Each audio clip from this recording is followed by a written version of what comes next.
So hello guys, I'm reporting with the long-awaited series entry, Rocker Milieus Support Health Engage, and that with part 1. Yes, a lot has happened in my life by now. I would like to slowly say goodbye to right-wing extremism. It's not like I saw Jesus overnight or became a rocker and thought, wow, now I'm a philanthropist, now I love all people, I want to hug everyone and I want to become a good person and ride a motorcycle a bit. It wasn't that simple due to the experiences that will still come in the Comradeship Werewolf series or have already happened. They have made me no longer want to be part of the group. What I'm after is somehow I want to improve my behavior, as strange as that sounds. That was also a self-chosen behavior before when I said, okay, we want to try to make as much mass as possible in the comradeship advertising yard. People, the main thing is a large group, power over mass. We are many and they're the quality rules, so to speak, from the people, ideologically, humanly, from the character, no matter what, played a very minor role. And as a result, there were also serious crimes and offenses and so on. But all of that is still to come in the Comradeship Werewolf series. Now, there were pivotal experiences, and for the first time in my life, I had decided for myself, as I said, I am leaving right-wing extremism. I could no longer stand certain symbols. I was fed up with it. I had already started thinking, we are now in the year 2007, where I had thought, I don't want a part of that on my body anymore. I want to do something new somehow. But one thing was non-negotiable for me, being alone. Just hanging out with Mike like that wasn't enough for me. I liked it when you meet in a kind of clubhouse and you come together over the same symbols, over robes or whatever. That had a big appeal to me, and I had already told that I had my own motorcycle by then, had gotten my driver's license and had subscribed to Biker News, had been dealing with it, and I thought it was pretty cool. It somehow felt like a promotion. Now somehow walking around in this far-right scene with such printed t-shirts, national something, steel, concrete, and what do I know, funny allusions to the Nazi era, that no longer had an effect on me. There, where I thought, okay, that was it in my early 20s, maybe still as a rebellion in my mid-20s, when I still somehow liked being a perpetrator of conviction, walking around like that, it now almost seemed embarrassing to me. But at that point, I was still using the fanny pack. In any case, it was clear to me, I substitute the group, I change the group. Being alone is indisputable. It was also the case now that through the criminal activities from the multi-criminal series, we already had very, very good contacts. And in the year when I was interested in the rocker scene, things were really happening in Germany. The so-called First German Rocker War, yes. So Hell's Angels against Bandidos, Gremium, and a little bit mixed in. Yes, there were defectors, there were deaths, hand grenades were thrown, shots were fired, people were rammed off motorcycles, all sorts of things were happening over a certain period of time. It was all over the media, we were dealing with it. It had a tremendous impact, not just on me, but also on others in my environment. Yes, it was again. So the far-right scene was already a hyper-masculine scene for me. Yes, a lot of masculinity, testosterone on the go, a lot of strength, never be weak. But this was something else again. Yes, so that was the effect the exhibition had on me, okay? It feels like a rise. And with us, it was now like that we had done business with the guys from Rostock, who were then First Gremium Motorcycle Club. There they wanted to make a name for themselves as a chapter with 50 people and the toughest brawling mega chapter from East Germany, Germany, or the world. Only there were somehow 7 motorcycles, 50 people, 30 only paid club contribution. Somehow that didn't all work out, hardly any interest for it.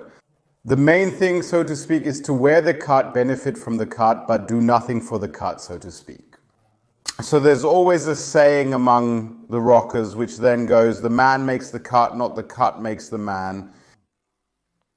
But that didn't really work out, and they were also internally very dissatisfied with Grimond, that they didn't push hard enough, that they always ducked away from the other clubs. And they were very dissatisfied, and then they planned a patchover behind the scenes. And then they secretly met with Hells Angels charters from Hamburg and Berlin several times and arranged it so that they could patch. But then they said, well, that you guys are coming over here with 40 people, with all sorts of mixed people and whatnot, who have nothing to do with motorcycling or who don't have such milieu experience or don't fit in visually and so on. That's not going to work. That's absolutely not going to work. Somehow the elite from this committee chapter must switch over to the Hells Angels, and the rest can somehow provide support. Make the support club, make Red Devils, or become supporters, or apply later to become hang-arounds, prospects, and so on. We'll explain all of that. I need to explain a bit about the situation, how it was. And then they did a patchover. That doesn't go over so well with the club you're leaving. Unless everyone switches over, you're essentially throwing their share at their feet, saying it's not good enough, and moving to someone else with a cooler cut. Of course, that doesn't go over well. Even with such things, it can lead to a bit of wild violence about life and limb. Yes, these patches once meant a lot to me, mean a lot to others too, that incredible things are done for them. Things people can't imagine for a patch that somehow cost 10 euros to produce. But that's the way it is, folks. Well, then they secretly arranged it. They were subordinate because they arranged it via Hamburg, one of the oldest Hells Angels charter in Europe. They arranged it, but Berlin was responsible because Berlin was responsible for East Germany at that time. It's all a few years ago, so I don't know what it's like today. I think it's also a story that can be told without people feeling stepped on. I'm still eager to continue this series. I'm aware of its viewership and I'm holding myself accountable, what I have done and will do. Of course, I will continue to try to be fair here as well. Initiated this patch over with has someone who will play a role in my series for a very long time. I will call him in this. In this series, always the disruptor, like the bird. He was way ahead, someone from the hooligan scene. Sometimes then on the move in the criminal milieu, a very fiery personality, a very physical person who already tried to intimidate through the body, very, very fiery, also in his conversation, always about everyone can't do anything, everyone is soft, only I am hard. And we had met him through the person through whom we had bought weapons. I had called him Adolf in the series, and that's how we had met him. It's important to note that there were always overlaps between criminal milieus, hooligans, and right-wing extremists. Yes, sometimes the press picks it up as if it's the big researched, oh, that's the big surprise. It's very clear all these milieus simply have a lot in common. They are hierarchical, yes, hypermasculinity applies, one identifies with the group, one identifies with symbols. The same values supposedly apply, yes, respect, loyalty, friendship forever, brotherhood, and so on. And that's why there are a huge number of overlaps, because some are active in the hooligan area and are also active in the rocker scenes and so on.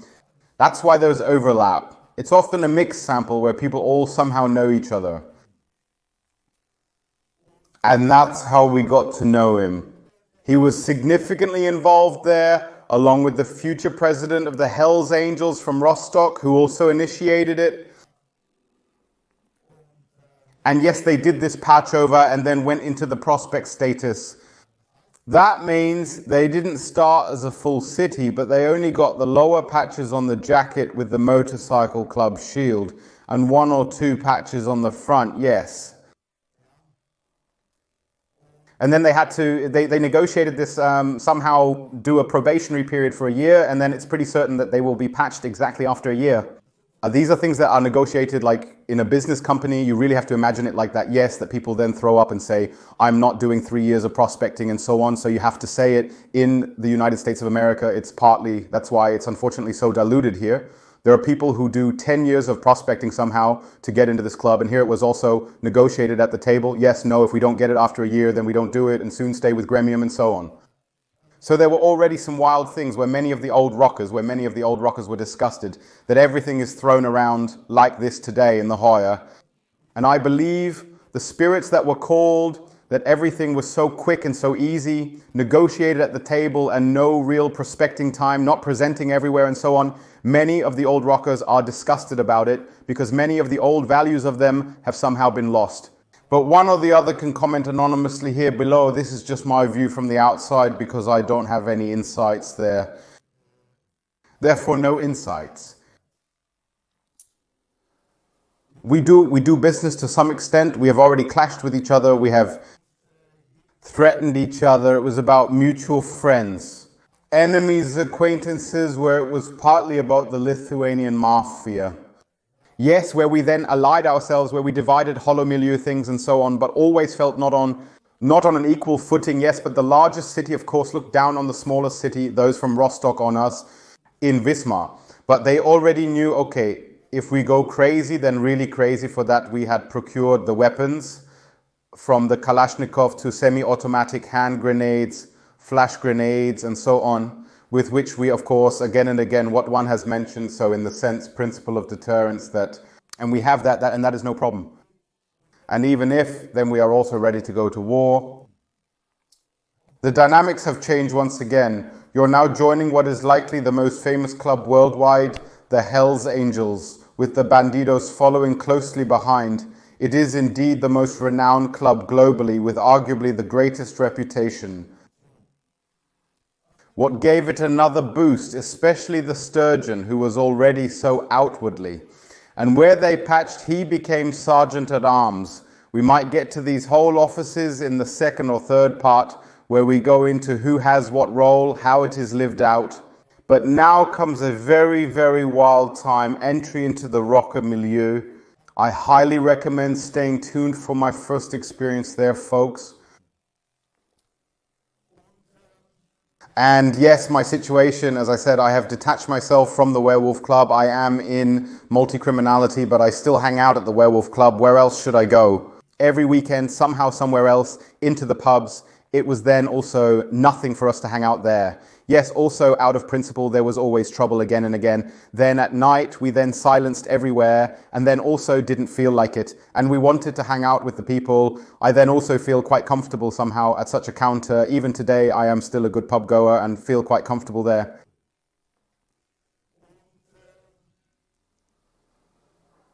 And not everyone who was at Werewolf was unhappy, but many continued it. They didn't see it the way I did. Not everyone undergoes a change, but I was aware of a few others who were also dissatisfied in some way. It was just about getting drunk there on the weekends. The political aspect was almost completely gone. So now if you drop from 10% to 0 yourself, that's still a big fall. And many were simply dissatisfied. And I had then picked out 2, 3, 4, where I also knew, yes, they are also up for this rocker thing. We continue discussing it occasionally. Then there was also the consideration, okay, to maybe turn Werewolf into a rocker club, but I somehow knew, no, that's burnt. We as people are already severely burnt, but now the name and just put away the t-shirts and then somehow buy leather vests and put the patches on them. Many right-wing extremist groups are doing that right now as well. Looks shitty, feels shitty. Yeah, it just doesn't have that feeling. That's just the way it is. And it was clear to me that we couldn't do it like this, but there really needs to be some kind of human and spatial separation. Didn't actively look for it, but it just happened. We were surprised by a business overlap. Then the disruptor would occasionally drive to Wismar and say, yes, Mike and Philip, shall we meet? And we were like, yes, okay, like that. And then always like, let's meet at McDonald's. It worked out for us that we sat there and could stuff ourselves with a few Big Macs and milkshakes. But we were already surprised that the contact was sought like that. There was always some trivial reason, like a red light or something. I'm just around the corner, feel like grabbing a coffee. But to fully empathize, as it goes in the city, with our plans, and we didn't really get it at all. Then the sturgeon also came driving up where we were in the werewolf club, and then said he would drink 2 beers with us there. First with the car there, came in like that, and then so he came with the car, so we were standing outside, Mike, me, and maybe 2, 3 others from the werewolf were outside, and then he stood by the car and then took out the robe, yes, where he then stands on it and says, so yes, soon we will get the skull on the back, put it on, showed it, and everyone, so, oh yes, that's a robe, and so on. There it had an effect on some who have no relation to it, said, yes, it's just a piece of leather from a cow, nothing more. And had presented it like that, and had, I think, also lurked a bit on it. Okay, what are the reactions? How does it come across now? And then already stood in the club with us in the werewolf den, in the wolf's den, I mean, of course, and drank beer and chatted a bit again and again. And then very friendly and chatter, tested a bit, looked at the people who is there. And so there were a few such meetings, which then lasted a few weeks. And I mainly just hung out with Mike, and we took care of our criminal business. Then I remember quite clearly, I was in my tattoo shop, needle of pain. I was lying there getting tattooed. I always got under the needle whenever a customer cancelled spontaneously. I got under the needle and I was just getting something tattooed. I think it was even a Stuka on my chest. What nonsense. And I got tattooed and called Stir and said directly on the phone and said like, man, Philip, can't you imagine that you guys start a moderator club? I asked, what do you mean? First I stopped tattooing away, and I down at the tattoo shop, I say, yes, what do you mean? Yes, we imagine we want to set up a troop here. Yes, that's then called Red Devils. That's such a preliminary stage before you can then maybe move up. And then eventually can go up. That's kind of a support club. It exists worldwide, and we would be up for it, that you don't have anymore, and you don't have anymore. Idea for a few guys who somehow want to participate from we know. And I'm like, yes, I'm here right now getting tattooed.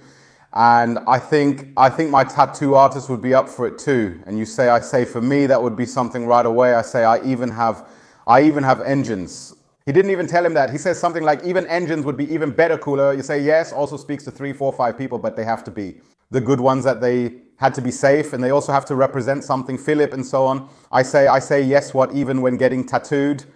Snappy about it. I'm chatting now, a little bit about it here. After putting on the Nazi uniform, I felt euphoric and thought this was it. Moving away from right-wing extremism and into the rocker scene. I believe this must be true life, connecting with other people. Brotherhood, there's fulfillment, everyone is cool with each other, and things wouldn't happen to me like they did in right-wing extremism. Back on the tattoo chair, the needle hums again, and I say, look here, that was the sturgeon from Rostock, and he wants us to somehow join the rockers, that we start a rocker club or something. They have some plans. He wants to come by soon, wants to tell us a bit about it, and asked me if I wouldn't be up for it. And also knew a few people. The tattoo artist immediately agreed, immediately said I would be right there without batting an eyelid, was never really arrived in this werewolf thing, was never particularly committed there, I would say. I don't really know if there was ever a National Socialist mindset in it, I don't know. Difficult to say. I think I was also more involved because of the group dynamics, but that it was never deeply rooted. I think he didn't think at all about whether he leaves the people in the werewolf club and says we do something on our own. And then we immediately went into brainstorming and thought, okay, let's see who could fit in, who do we take with us, or who do we suggest. And for me, it was, of course, certain that I take Toman with me, and that we ask Richie. Richie was a young comrade from the perspective of that time, who joined us at Werewolf, still as an 18-year-old, somehow covered with acne and very young, very reserved, later made his way a bit. Will also play a role for a long time in the series, who later also became the driver, so to speak, for the prostitutes in the Red Light series then. Okay, for me it was quite clear. So the tattoo artist Richie Toma and I, we are now making our final exit. Werewolf discuss when the commitments, and then somehow look, even if I somehow go into the rocker milieu, who would be active, and we were definitely agreed, and then said, okay, watch out, best today. Right after the tattooing, we were so euphoric because we really wanted to do that. It felt like a 6 in the lottery, out roughly, and now do something really cool, do without thinking too much, just do it. That's always what it's excellent when I'm asked, didn't you think about it? How do consequences affect you and others? What else do you live? As quickly as you then make the decision. So some will know, again, hashtag I know decisions are just made about consequences, effects, and so on. You don't think about it at all.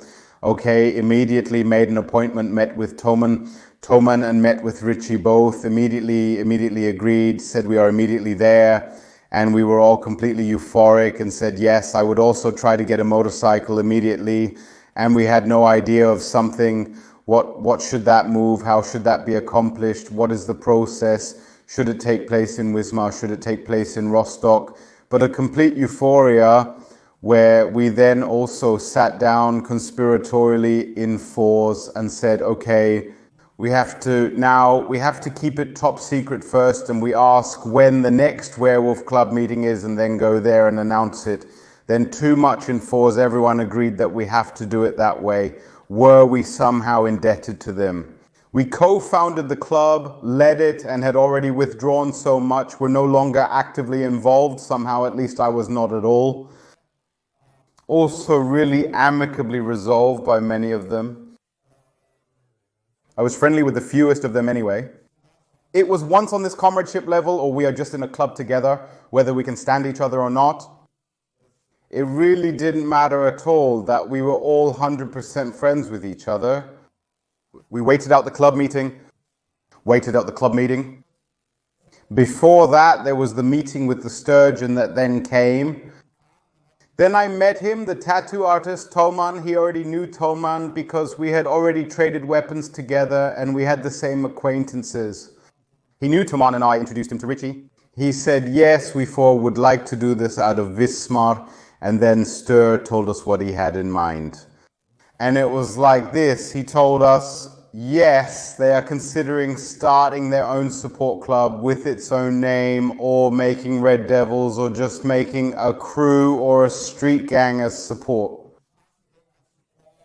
And then we were like, yes, street gang, we come in theoretically straight here. Yes, it's very similar to a comradeship. We had this in mind and decided we wanted to ride motorcycles. And then he says, well, there is the support club of the Hells Angels, the Red Devils, and they are also a motorcycle club and have the standing for it. And that we said, yes, it should be something to do with motorcycling. It should have motorcycle club structures. And so we were also in the conversation. Then a lot of honey was smeared around our mouths and said, yes, okay, we will discuss everything internally. We are also in the discovery phase. We are not yet a full charter. Yes, in Helsinki they say charter. In all other places they say chapter. There is a difference. So it's like a branch. A branch in a city is a chapter or a charter.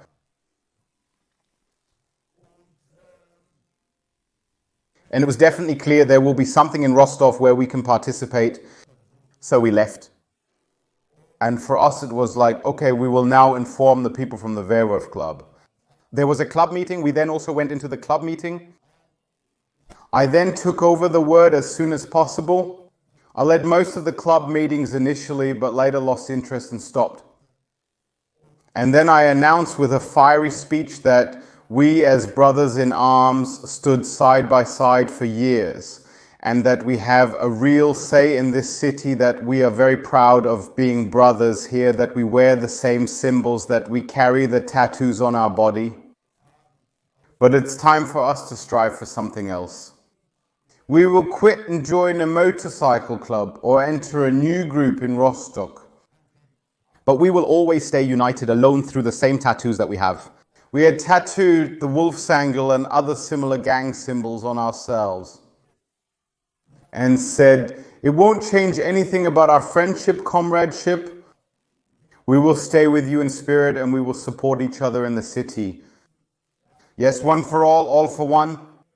Our group, if your group is attacked, ours is also attacked. And if ours is attacked, then you also help us. And we are united forever. Yes, so such a thing, babble, babble, babble, babble, letty. The underlying message is straightforward. Handle your own responsibilities, we'll handle ours, and please respect our space. Yes, your thing is no longer good enough for us. But it's packaged in a way that says, okay, we might still need the manpower.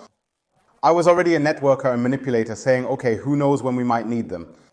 You don't have to close the door now that you can't open later. Better to leave a foot in the door just in case. But it was clear that we were leaving. Some took it very, very hard. They asked, why not us and why don't you stay? It's also a kind of betrayal and long faces, and it's a weakening. And how do we now pay for the werewolf's den and so on?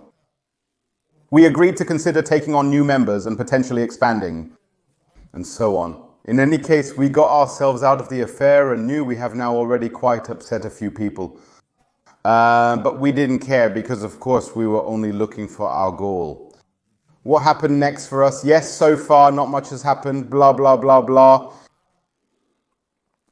But that's really how it happened. A call, don't you want to join a motorcycle club? Yes, okay, why not? Asked a few people, let's go. And then came the next call saying we need to meet. And that's what always stressed me out afterwards. Hey, let's meet. I'm driving from Hamburg at 22:30 tonight, passing by McDonald's at 22:30 on Sunday evening. Please come by. The first few times I thought, sure, no problem, let's meet. But I was also euphoric. I wanted to know what was going on. These callers have later my head. Yes, let's meet that. We meet. I drive later through I am 200 kilometers from the remote box. Quickly come by. I have something important you need to know. Is an important information for you. Yes, thank you very much for ruining the evening. And then I also drove to McDonald's, had a meeting with the Sturgeon who later did everything with us. Said, watch out, there will be a meeting next week in Rostock.